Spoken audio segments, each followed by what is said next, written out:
Students, आज के इस वीडियो ट्यूटोरियल में हम लोग सीखेंगे जर्नल में लेखा करने के नियम, रूल्स ऑफ जर्नलाइजिंग। वीडियो में आगे बढ़ने से पहले बता दें कि यदि आप हमारे चैनल पर नए हैं तो हमारे चैनल को सब्सक्राइब कर लें, नोटिफिकेशन बेल को ऑन कर लें ताकि आगे आने वाली वीडियो का नोटिफिकेशन आपको समय से प्राप्त होता रहे। कोई भी ट्रांजेक्शन सबसे पहले जिस बुक में रिकॉर्ड किया जाता है उसे जर्नल बुक कहते हैं। जर्नल बुक में ट्रांजैक्शंस को रिकॉर्ड करने के कुछ निश्चित नियम और मानक हैं। उन नियम और मानकों के आधार पर ही जर्नल बुक में एंट्री बनाई जाती है। जर्नल बुक में किसी ट्रांजैक्शन को रिकॉर्ड किया जाता है और इन रूल्स या इन नियमों को हम रूल्स ऑफ जर्नलाइजिंग के नाम से जानते हैं। रूल्स ऑफ जर्नलाइजिंग को खातों को डेबिट और क्रेडिट करने के नियम के नाम से भी जानते हैं। स्टूडेंट्स, हम सब जानते हैं कि अकाउंटिंग में बुक्स ऑफ रिकॉर्ड में ट्रांजैक्शन को डबल एंट्री सिस्टम के आधार पर रिकॉर्ड किया जाता है, जिसके आधार पर यह माना जाता है कि प्रत्येक ट्रांजैक्शन, प्रत्येक सौदे के दो पक्ष होते हैं, जिसमें से एक पक्ष डेबिट होता है और दूसरा पक्ष क्रेडिट होता है। इन दोनों पक्षों का complete record double entry system के अंतर्गत रखा जाता है। अर्थात किसी ट्रांजैक्शन में कौन सा खाता, कौन सा अकाउंट डेबिट हो रहा है और कौन सा खाता क्रेडिट हो रहा है, इसका सबसे पहले पता लगाया जाता है और फिर उन दोनों खातों में, यानी डेबिट होने वाले खातों में और क्रेडिट होने वाले खाते में, दोनों में इस ट्रांजैक्शन को रिकॉर्ड किया जाता है या ट्रांजैक्शन की जो कॉन्सिडरेशन होती है, ट्रांजैक्शन की जो वैल्यू होती है, उसको दोनों खातों में रिकॉर्ड किया जाता है। किसी ट्रांजैक्शन में कौन सा खाता डेबिट होगा और कौन सा खाता क्रेडिट होगा, इसका निर्धारण करने वाले नियम को ही रूल्स ऑफ जर्नलाइजिंग कहते हैं या rules of debit and credit of accounts कहते हैं। स्टूडेंट्स, रूल्स ऑफ जर्नलाइजिंग और debit and credit of accounts को जानने के लिए हमें सबसे पहले खातों के प्रकार को समझना होगा। लेखांकन में खाते कितने प्रकार के होते हैं, इसके लिए हमने एक अलग से वीडियो बना रखा है, टाइप्स ऑफ अकाउंट्स। उस वीडियो में आप इसे विस्तार से समझ सकते हैं। यदि आपने हमारा वो वीडियो नहीं देखा है तो उसका लिंक आपको इस वीडियो के डिस्क्रिप्शन बॉक्स में मिल जाएगा। वहां से जाकर के आप टाइप ऑफ अकाउंट्स को विस्तार से समझ सकते हैं। वैसे इस वीडियो में आगे बढ़ने के पहले मैं टाइप्स ऑफ अकाउंट की एक सामान्य चर्चा कर देता हूं। हम सब जानते हैं कि क्लासिफिकेशन ऑफ अकाउंट्स के दो मेथड्स हैं, एक ट्रेडिशनल क्लासिफिकेशन है, दूसरा मॉडर्न क्लासिफिकेशन है। ट्रेडिशनल क्लासिफिकेशन के आधार पर खातों को मुख्य रूप से तीन प्रकार से बांटा जा सकता है। पर्सनल अकाउंट यानी व्यक्तिगत खाते, रियल अकाउंट अथवा वास्तविक खाते, नॉमिनल अकाउंट्स अथवा नाम मात्र के खाते। पर्सनल अकाउंट्स यानी व्यक्तिगत खातों के अंतर्गत वे खाते आते हैं जो किसी इंडिविजुअल अर्थात व्यक्ति, फर्म, कंपनी, संस्था आदि के नाम से संबंधित होते हैं, जैसे रमेश का खाता, अशोका ट्रेडर्स का खाता, एसीसी कंपनी का खाता, एसबीआई बैंक का खाता। कैपिटल अकाउंट, चूंकि कैपिटल अकाउंट जो है वो बिजनेस के ओनर को रिप्रेजेंट करता है, इसलिए यह भी एक तरीके से पर्सनल अकाउंट होता है। साथ ही साथ ड्राइंग अकाउंट भी पर्सनल अकाउंट होता है।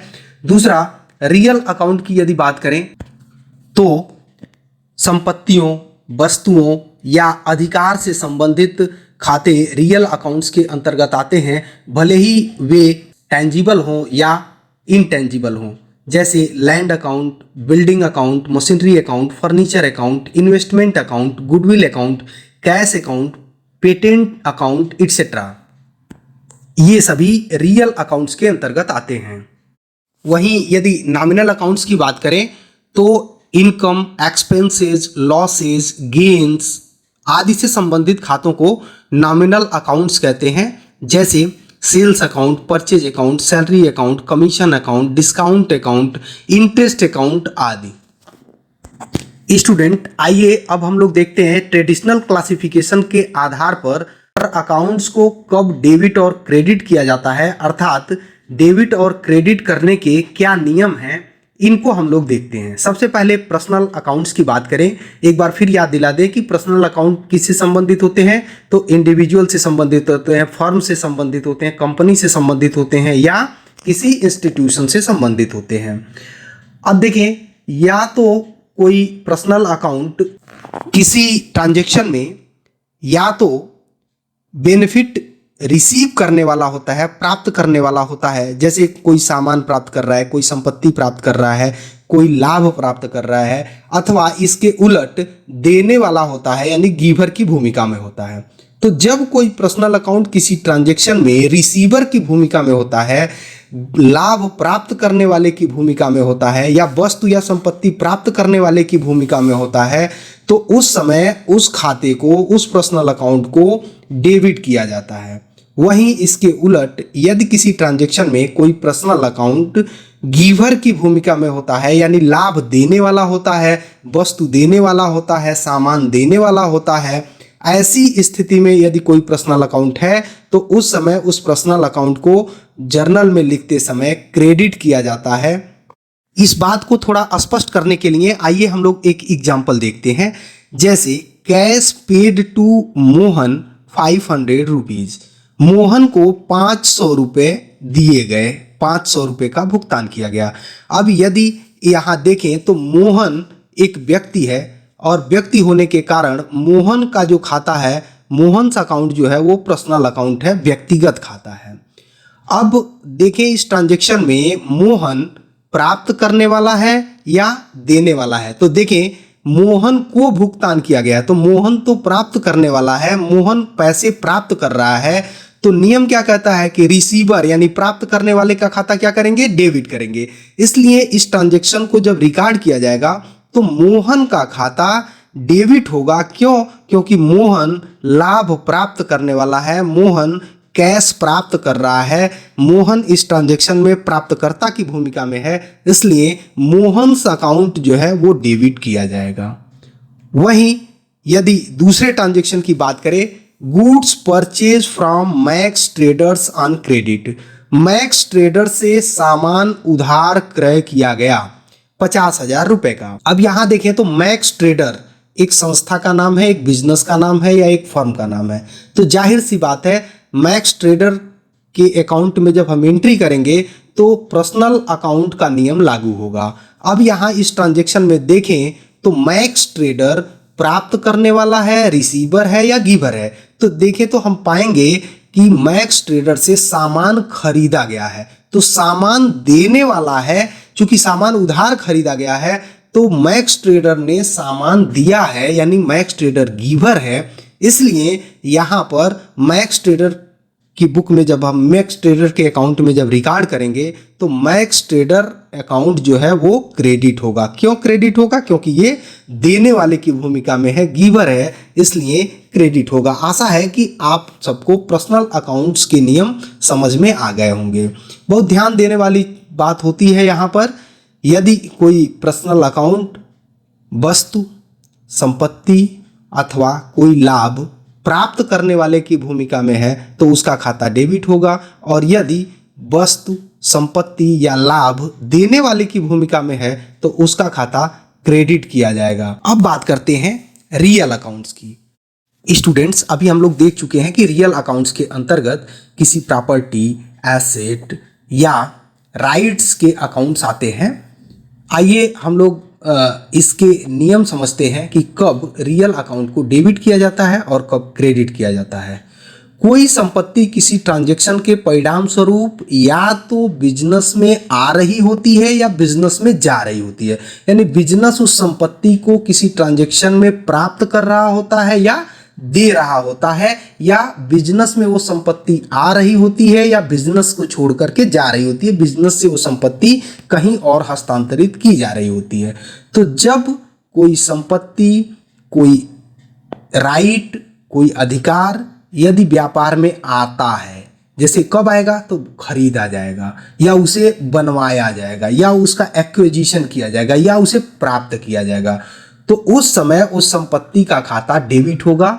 When a property, an asset or a right comes in debited or which increased debited. जो संपत्ति व्यापार में आती है अथवा जब व्यापार में किसी संपत्ति में या किसी अधिकार में वृद्धि होती है तो उस समय उस संपत्ति या उस अधिकार का खाता डेबिट होता है। वहीं दूसरी तरफ देखें तो किसी ट्रांजैक्शन के परिणाम स्वरूप यदि कोई संपत्ति व्यापार से बाहर जाती है अर्थात विच गोज आउट या विच डिक्रीज, या जिस संपत्ति में कमी होती है उस खाते को क्रेडिट करते हैं या उस संपत्ति के खाते को उस समय क्रेडिट करते हैं। तो यहाँ रियल अकाउंट का नियम क्या है? Which comes in are which increase debited, which goes out are which decrease credited. आइए इसको एक एग्जाम्पल से और स्पष्ट करने की कोशिश करते हैं। यदि हम देखें ट्रांजैक्शन है मशीनरी परचेज्ड, मशीन खरीदी गई। अब इस ट्रांजैक्शन के परिणाम स्वरूप इस ट्रांजैक्शन का जो कॉन्सिडरेशन है उसके हिसाब से मशीन बिजनेस में क्रय की गई है, खरीदी गई है, तो बिजनेस में आ रही है, यानी बिजनेस में मशीन, एक नई मशीन आई। या दूसरी बात कहें कि मशीन के खाते में वृद्धि हुई। जब खरीदेंगे तो मशीन का खाता बढ़ेगा, पहले जितना था उससे ज्यादा हो रहा है। तो ये दोनों सिचुएशन क्या कहती है कि यदि व्यापार में कोई संपत्ति आती है या उस संपत्ति में कोई वृद्धि होती है तो उस संपत्ति के खाते को डेबिट करो। तो यहाँ इस ट्रांजैक्शन में मशीन परचेज्ड 1 लाख रुपीज, यदि हम इसे रिकॉर्ड करने जाएं तो मशीन खाते में इसे डेबिट करना होगा। क्यों डेबिट करना होगा? क्योंकि मशीन आ रही है बिजनेस में या मशीन के अकाउंट में वृद्धि हो रही है। और रूल कहता है कि जब कोई संपत्ति बिजनेस में आए या उसमें कोई वृद्धि हो तो उस संपत्ति के खाते को क्या करो? डेबिट करो। तो यहाँ पर मशीन खाता इस ट्रांजैक्शन में क्या होगा? डेबिट होगा।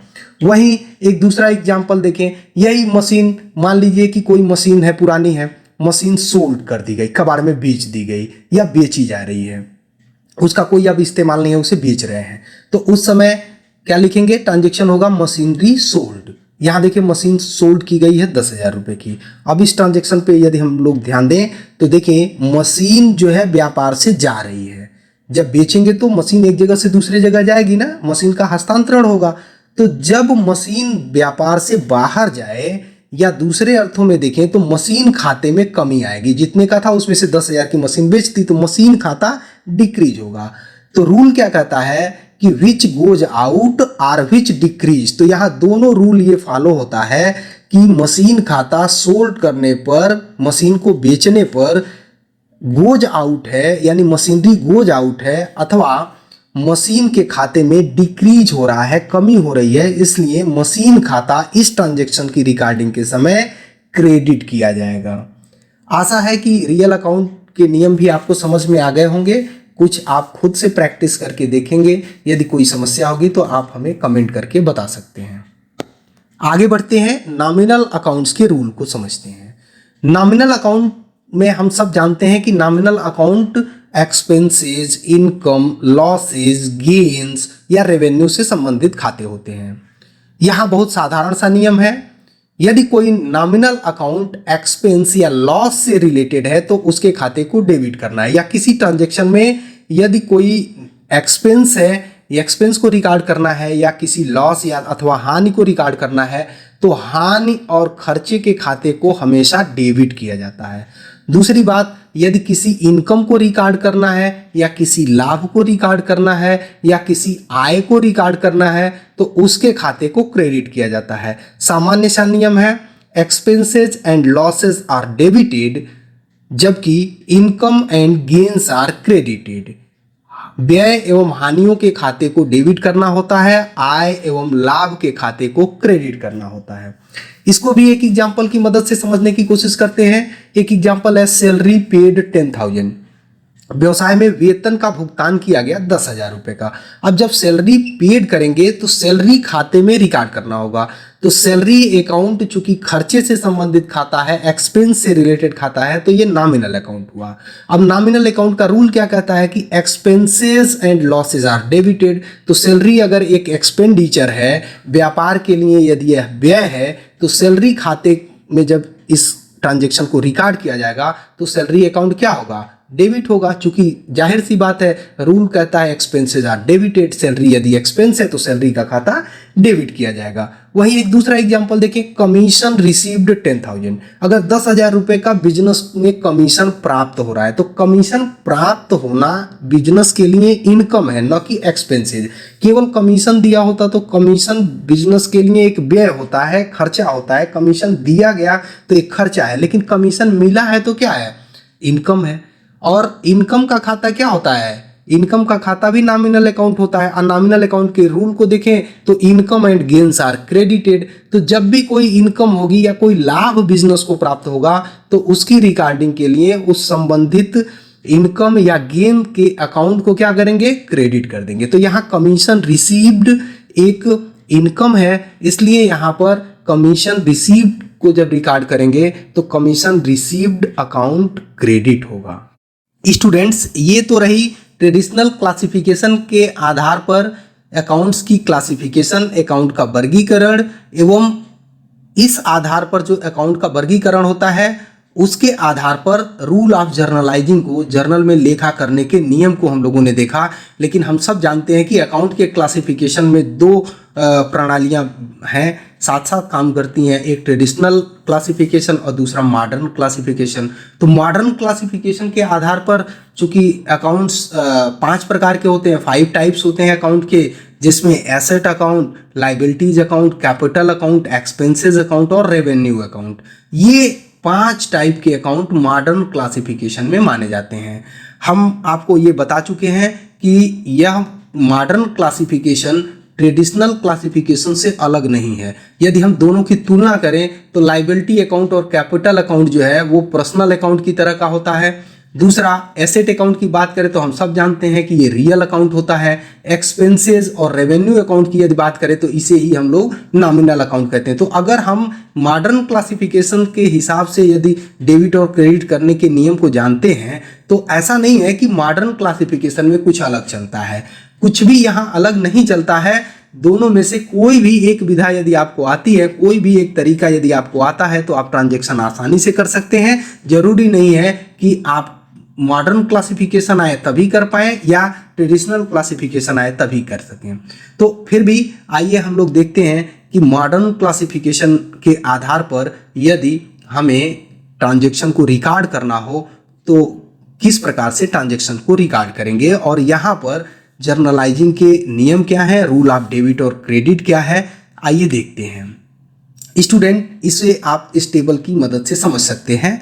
यदि हम एसेट अकाउंट की बात करें तो एसेट अकाउंट जब भी इंक्रीज होगा तो डेबिट होगा, यानी जब भी एसेट अकाउंट में कोई वृद्धि होगी, जैसे मशीन खरीद रहे हैं तो मशीन में वृद्धि हो रही है, तो जब मशीन को परचेज करेंगे तो मशीन अकाउंट डेबिट होगा।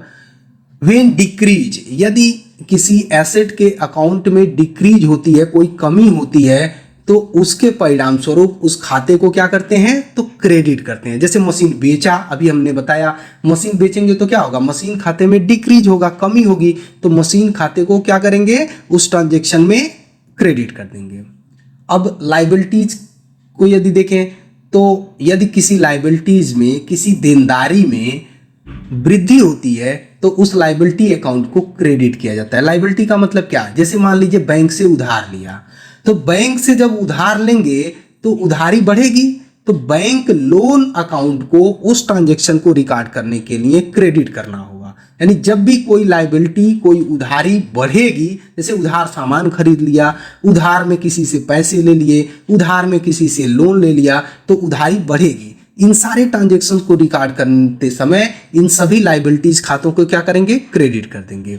वहीं यदि कोई लाइबिलिटी अकाउंट डिक्रीज हो रहा है, किसी लाइबिलिटी में कमी हो रही है, जैसे किसी लाइबिलिटी का भुगतान कर दिया, कोई उधार लिया था लौटा दिया, बैंक से लोन लिया था लौटा दिया, तो उस केस में वह पर्टिकुलर लाइबिलिटी अकाउंट जो है डेबिट किया जाएगा, जबकि लाइबिलिटी अकाउंट में डिक्रीज हो या कमी हो। वहीं यदि कैपिटल अकाउंट के नियम को देखें तो कैपिटल अकाउंट व्हेन इंक्रीज, यानी जब बिजनेस में स्वामी या मालिक, ओनर जो है कैपिटल ले आएगा, कैपिटल बिजनेस को देगा, तो कैपिटल में वृद्धि होगी।